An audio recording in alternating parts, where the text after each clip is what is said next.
Naam, ndugu mtazamaji wa Laizer Digital TV na Mwendesha TV, siku ya leo ilikuwa ni tarehe 31 mwezi wa 5 2021, ambapo kulikuwa na uchaguzi wa serikali ya wanafunzi chuo kikuu Mzumbe, na zoezi la uchaguzi liliendelea vizuri na mpaka ikafikia wakati wa kutangaza matokeo.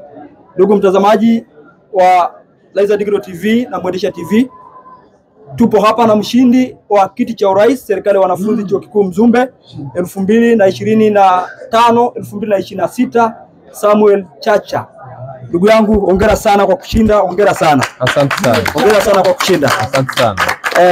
Bila kupoteza muda, naomba utoe neno la shukrani kwa wanafunzi wa chuo kikuu Mzumbe ambao wamekuamini na wamekupa ridhaa ya kwenda kusimama kwa niaba yao ili waongoze na kuonyesha njia iliyo sahihi. Karibu sana ndugu Chacha, wape shukrani wanafunzi wa chuo kikuu Mzumbe, lakini pia na wadau wengine wa Laizer Digital TV ambao walikuwa wanakufuatilia katika mienendo yako ya kampeni pale tulipokuwa tunatoa matangazo yako. Karibu sana. Asante sana bwana Laizer. Kipekee napenda kumshukuru Mwenyezi Mungu ambaye kimsingi ndiye mpiganaji wetu mkubwa katika kila hatua tunayopiga. Hivyo shukrani zangu za dhati zimwendee yeye. Lakini pia nipende kuwashukuru wanafunzi wote kwa ujumla wa chuo kikuu Mzumbe ambao wamekuwa sambamba nami katika kipindi cha kampeni nilipokuwa nikinadi sera zangu. Lakini pia imewapendeza siku ya leo waweze kunichagua mimi kuwa mwakilishi wao katika nyanja tofauti katika maeneo haya ya viunga vya chuo kikuu Mzumbe.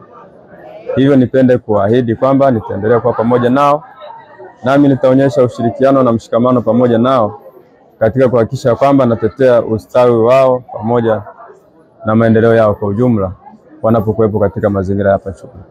Ninaahidi nitawakilisha vema kwa kadri Mwenyezi Mungu atakavyonijalia, nami nitasimama imara kwa ajili ya kupigania maslahi yao. Asanteni sana. Naam, asante sana ndugu mtazamaji. Ndugu mtazamaji, watu wanabashasha kweli kweli, watu wana furaha kweli kweli kwa sababu amepatikana mshindi wa kiti cha urais. Sisi hatuna la ziada hapa. Mimi ni Laizer Digital Boy. Nyuma ya kamera yupo Dickson Thomas.